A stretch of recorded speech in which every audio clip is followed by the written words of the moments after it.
lebih muda kan dibandingkan dengan Kang Tanzil. Tanzil. Kalau dibanding Merdi kan Merdi. Ya, sebenarnya awalnya saya Merdi dulu kan. mendukung Merdi. Kita coba petakan dari sisi kapasitas dirinya, kemampuan logistiknya, akses stabilitasnya, juga elektabilitasnya. Saya sebenarnya awalnya kecewa dari kepemimpinan generasi 90-an kembali ke generasi yang lebih jauh lebih tua, ya itu bagi saya merupakan satu kemunduran ya. Saudara Kang Uge ini dia dilawan atau rivalnya yang diusung oleh Kang Diki. Karena pada Munas pun ya saya bersama Kang Ancot ini kita berencana membentuk sebuah poros tengah ya.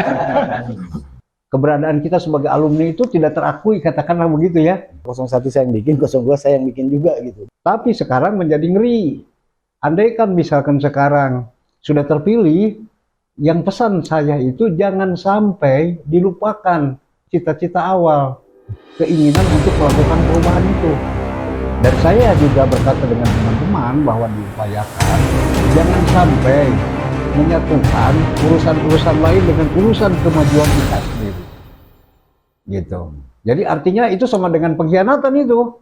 Jenuh melihat Ika, nggak ada perubahan gitu-gitu aja. Terima kasih buat teman-teman sudah hadir. Mari kita ditanya lagi.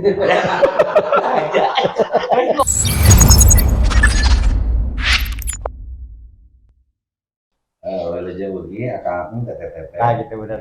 Sadirek sedayana siap khususnya para alumni IKA University Ikopin. Hari ini kita mau membahas tentang proses pembentukan kepengurusan Ketua IKA periode 2021 sampai dengan 2025. Kebetulan teman-teman hadir di sini sebagai pelaku bagian dari tim sukses beberapa kandidat. Salah satunya di sebelah kiri saya, Saudara Diki, yang memprakarsai tentang usungan atau dukungan salah satu kandidat. Yang sebelah kanan saya, Jenderal Uge, disebutnya itu lebih familiar Uge atau Ugeng ya? Ugung. Nah, tapi tidak jelas hubungannya kemana. Prinsipnya dia berorientasi memang Alumni. kaos itu laku. Itu aja sudah. Yang paling penting. Nah, yang kedua yang sebelah kanannya Uge itu Uton apa? Uncot ya. Uncot ini juga sebenarnya memang dia rada autis ya.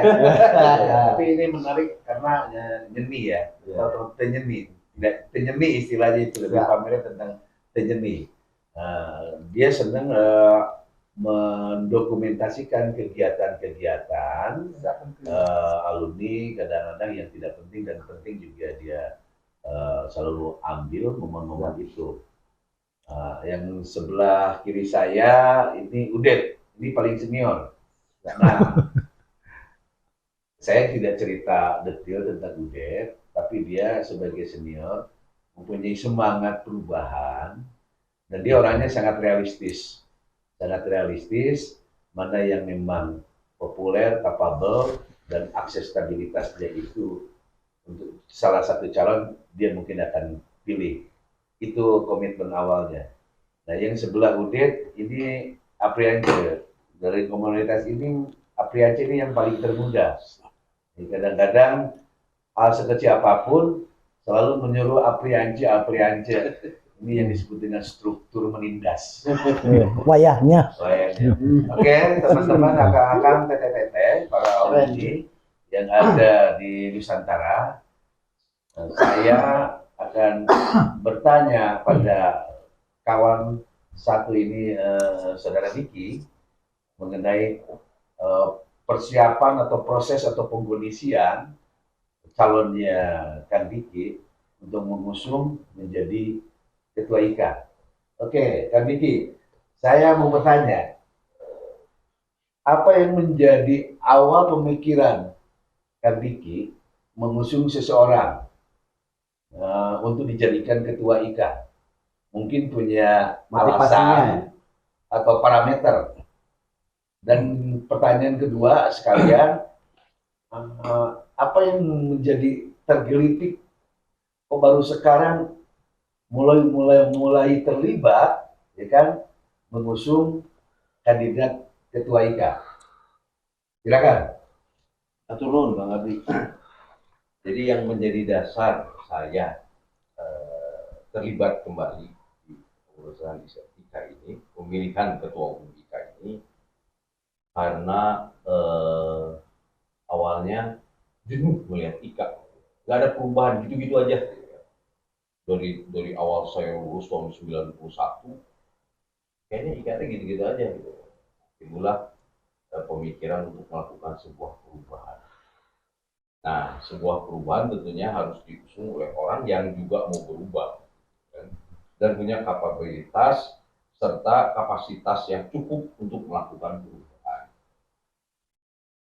Kami melakukan proses, pertama kita gaungkan dulu, ramekan dulu soal IKA ini di medsos. Mulailah kita melakukan sedikit trik-trik media dengan memancing diskusi yang ramai di medsos pada saat itu. Sesudah ramai, kita pun menggodok, menseleksi beberapa orang yang dianggap mampu untuk memimpin kita ke depan. Muncullah sederetan nama-nama alumni yang kita coba petakan dari sisi kapasitas dirinya, kemampuan logistiknya, akses stabilitasnya, juga elektabilitasnya. Ternyata setelah kita melalui seleksi ini ada terpilih satu orang. Cuman masalahnya orang ini tidak populer karena dia tidak pernah aktif di kepengurusan IKA jauh-jauh sebelumnya. Bahkan tidak pernah sama sekali. Nah, tapi dari segi kapasitas dan kemampuannya, logistiknya, dia dianggap mampu. Karena kelemahannya itu, maka kita mulailah bergerilya dengan memperkenalkan calon ini. Calon ini juga bukan tanpa kelemahan, manusia ada kelemahan. Yang ini juga kita coba tutupi dengan berbagai macam program. Yang pertama, program promosinya adalah mengadakan webinar. Kita mengkaji beberapa topik, ditampilkan secara daring. Waktu itu kita tampilkan beberapa tokoh yang kita anggap mampu mengangkat elektabilitasnya. Pada waktu ada sekitar 6 atau 7 webinar dengan berbagai macam topik diangkat.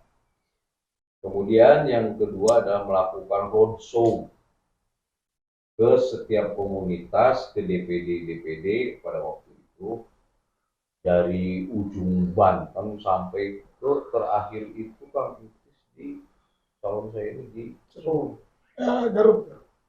Garut kalau selatan ya, juga kalau di timur ada Solo ya, bukan Solo kan, Cirebon ya. Utara. Cirebon. Jadi roadshow, kemudian ketemu dengan komunitas alumni, mengadakan diskusi dan lain sebagainya. Dari situ juga menggali apa sih maunya alumni IKOPIN dengan IKA. Nah, habis itu kemudian kita juga melakukan pengkondisian media ya, dengan melakukan berbagai kampanye simpatik, ribon, kemudian juga menggelar beberapa pertemuan kecil. Kita kemudian dijadikanlah kita membuat sebuah posko pemenangan. Ternyata perjalanan menarik, banyaklah intrik, banyak juga pergesekan, sehingga akhirnya pada saat Munas, alhamdulillah calon saya menang yang sekarang menjadi ketua umum kita. itu secara singkatnya ya. Kalau berbicara konfliknya lumayan lah ya, lumayan, bahkan ada hal-hal yang berbau sara pun muncul gitu kan. Tapi saya kira masih dalam batas toleransi ya, masih itu mungkin kan. Oke, terima kasih Bang Diki. Sebelum saya menanggapi atau bertanya lain, saya juga minta pendapat yang duduk di sebelah saya sebagai tuduhannya sih, tuduhannya bahwa saudara Kang Uge ini dia dilawan atau rivalnya yang diusung oleh Kang Diki. Posisinya ya.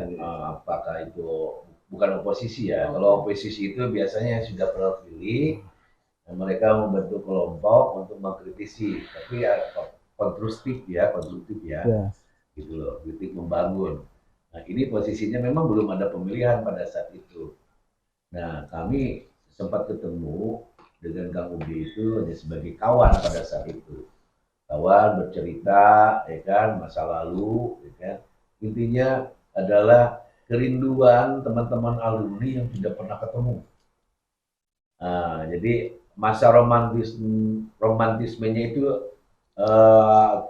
muncul kembali. Disitulah kami perkenalan. Nah, setelah begitu, jadi ada pertanyaan nih dengan Kang Uge, bahwa Kang Uge itu ternyata dari lawan politik, lawan kandidatnya Kang Diki. Nah, coba Kang Uge, benar nggak tuduhan itu dari teman-teman grupnya Kang Diki ini? Oke, makasih. Sebetulnya secara langsung tidak ya, tetapi karena kebetulan lawannya yang didukung Kang Diki ini sama-sama dari timur, jadi kita sering berdiskusi lah istilahnya, bagaimana memunculkan orang dari timur untuk bisa berpartisipasi aktif di IKI Kopin. Nah, setelah itu, setelah mereka mendapatkan juga sama, mungkin mendapatkan kandidat, saya tidak terlalu aktif, tetapi sering mereka berdiskusi dengan saya dan saya kasih masukan. Nah, di perjalanan setelah itu saya lebih memposisikan sebagai alumni ya, sebagai alumni bagaimana saya menarik semua alumni untuk aktif di dalam Munas ini ya. Nah, jadi saya kebetulan ada sedikit keahlian dalam desain, jadi saya manfaatkan media sosial untuk meramaikan Munas lah istilahnya. Hampir mungkin mereka sendiri dua kandidat ini nggak tahu bahwa hampir semua tribun yang mereka munculkan itu saya yang bikin. Jadi waktu itu 01 lah, 01, 02 ya, kalau kita sebut 01, 02, 01 saya yang bikin, 02 saya yang bikin juga gitu. Dan ini berjalan, saya lebih ke mempersatukan alumni ya. Jadi menghindari menghindari percikan-percikan lah supaya tidak lebih panas gitu. Nah, itu aja. Jadi kebetulan juga setelah itu saya sempat ada di OC ya, OC Munas, dan memang OC tidak boleh berpihak ya, tidak boleh berpihak. Nah, itulah yang saya lakukan sampai di akhir Munas. Saya tuh berusaha untuk di tengah ya, di tengah. Dan insya Allah semoga yang saya lakukan itu memang ada manfaatnya untuk untuk saya sendiri sebenarnya niatnya untuk meramaikan Munas itu sendiri gitu ya. Lebih lebih berwarna ya, terutama di medsos. Dan alhamdulillah saat itu mungkin masa-masa pemilihan yang paling ramai di medsos dari sebelumnya. Saya kira itu saja Kang Abri, itu yang saya lakukan selama Munas ya. Nah, oke kawan-kawan dan teteh-teteh kakak, kelebihan dari Kang Uge ini adalah dia punya kelebihan atau keahlian bahwa terjadinya adanya kompetisi, ya kan, untuk menentukan ketua yang memimpin di alumni, dia peka, artinya paham bahwa ini adalah pasar Jadi kelebihan Kang Uge ini, dia bisa desain dan membuat produk, yaitu kaos. Kaos itu dia didesain. Apa yang bisa membuat kandidat itu menjadi populer? Satu, populer. Nah, itu dia tawarkan. Orang lain mungkin mengeluarkan uang ya, kalau untuk mengkampanyekan seseorang. Kalau si Kang Uge itu mendapatkan uang. Nah, sisi lain dia harus belajar juga dengan keahlian dia. Nah, itulah pesan-pesan pemasaran buat teman-teman gitu kan. Nah, itu juga ini ada yang menarik yang tidak ada kepentingan dalam posisi ya, posisi. Ini Kang Udet ini yang sebelah kan di kiri Kang Udet. Kang Udet ini senior 84, dia mau ikut juga berpartisipasi, meramaikan calonnya untuk mengambil posisi yang menang. Dan dia tidak ada keinginan untuk jabatan di struktural. Tapi dia punya komitmen bahwa kebersamaan nanti ketika ketua IKA terpilih, komitmen dia nih awalnya ketemu sama saya itu bisa mempersatukan alumni-alumni yang tercecer, bisa mempersatukan alumni-alumni yang punya keahlian, dan bisa mempersatukan ya kan, setiap anggota angkatan untuk ya kan, membesarkan alumni dan kampusnya tentunya. Nah, harapan Kang Udet apa kalau seandainya kandidatnya itu terpilih? Nah, ini saya pengen ngomong langsung nih dari Kang Udet deh. Biar temen si kakang-kakang TTT tahu gitu loh. Nah, terima kasih Kang Obin. Terima kasih. Saya sederhana aja sebenarnya. Dasar pemikirannya itu karena kecintaan terhadap alma mater sebenarnya. Oke. Itu. Dan ketika kita mendapat ajakan dari teman-teman, ada calon yang memungkinkan untuk mampu melakukan perubahan, itu yang mendasari saya menjadi ikut aktif kembali atau hadir di kampus Ikopin ya, gitu.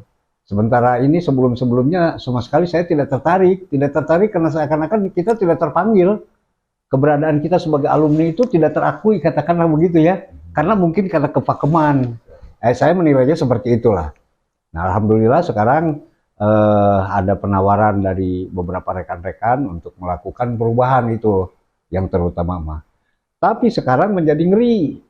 Andaikan misalkan sekarang sudah terpilih, yang pesan saya itu jangan sampai dilupakan cita-cita awal, keinginan untuk melakukan perubahan itu.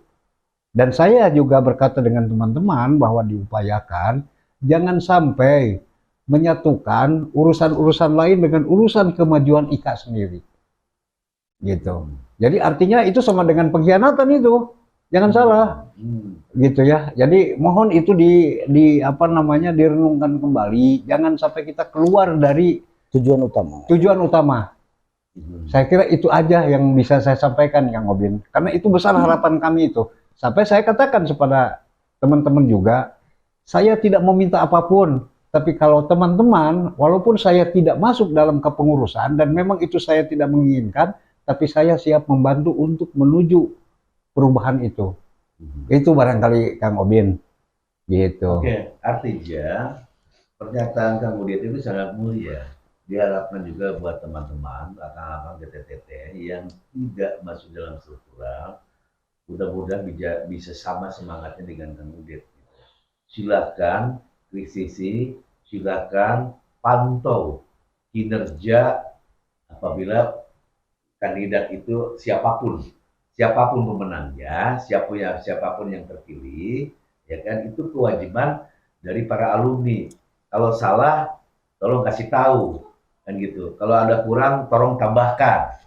Intinya seperti itu. Ini sifatnya wajib juga buat para alumni di IKA ya, mungkin karena belum universitas, jadi IKA Ikopin ya. Ini ada yang menarik lagi ini. Ini ada yang paling senior namanya Aprianci. Contoh kecilnya semangat dia, ya kan, untuk melakukan perubahan itu diisi dengan kegiatan-kegiatan, ya kan. Saya nggak tahu kegiatannya apa yang dia lakukan sekarang, bahwa dia jauh-jauh termasuk ngomongnya ini orang Garut ini, kita kumpul di Bandung dan dia bisa menyisihkan waktu bagian itu dari partisipasi, menyisihkan waktu untuk ketemu di Bandung, membahas tentang kemajuan IKA atau mengisi program-program yang dijanjikan pada teman-teman gitu akak-akak tete-tete. Nah, ini yang paling mudah nih Apriance. Saya ingin tanya nih ke Apriance, gimana awalnya itu bisa tertarik untuk berjuang menjadi tim sukses kandidat yang terpilih sekarang? Apakah karena satu daerah atau satu angkatan? Dan gitu lah. Kita tanya langsung nih orangnya. Nah, gimana Bung Apriance? Terima kasih Pak Abri. Awalnya saya memang sudah tertarik lagi untuk mendukung berperan di dalam kepengurusan IKA ini. Karena dulu saya sudah pernah terlibat di masa kepemimpinannya Mas Bambang Hermanto. Setelah itu saya menghilang. Pada Pramunas ini saya juga nggak begitu memerhatikan hangatnya suasana di Pramunas. Kemudian saya diajak oleh beberapa orang teman untuk bergabung mengusung salah satu calon kandidat pada saat itu. Saya sebenarnya awalnya kecewa dari kepemimpinan generasi 90-an kembali ke generasi yang jauh lebih tua, ya itu bagi saya merupakan suatu kemunduran ya dalam sebuah regenerasi organisasi. Nah, ketika ada salah satu mungkin bisa dibilang tim sesnya salah satu calon kandidat, saya diajak dan melihat periode umur pun lebih muda dibandingkan calon kandidat lain, ya saya bergabung. Dan ketika calon kandidat itu mundur, ya saya harus menentukan pilihan nih. Saya sudah mulai nyemplung ke dalam hangatnya suasana kontestasi ketua ini, ya saya harus menentukan pilihan, saya harus memilih yang mana. Terus terang saya saya lebih cenderung memilih calon ketua saat itu dan mendukungnya berdasarkan umur. Dan calon yang saya pilih ini memang dibandingkan calon yang lain lebih muda. Enggak, Kang Entis. Lebih muda kan dibandingkan dengan Kang Kanzil.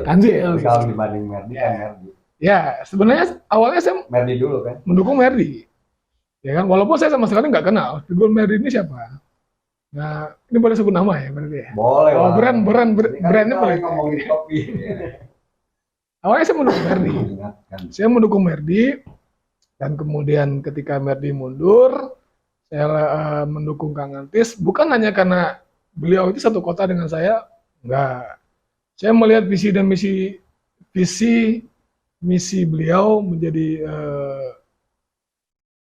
kandidat ketua itu dalam beberapa kali pertemuan, ya menurut saya visible,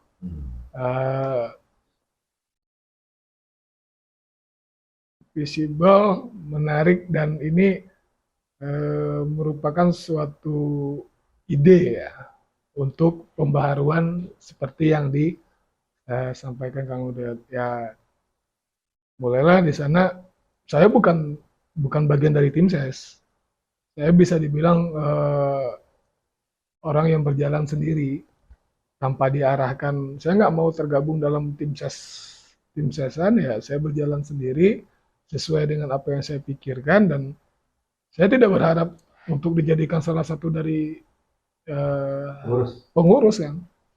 Dari awal saya tidak pernah punya motivasi lagi jadi pengurus, karena di kepengurusan sebelumnya saya udah pernah gitu.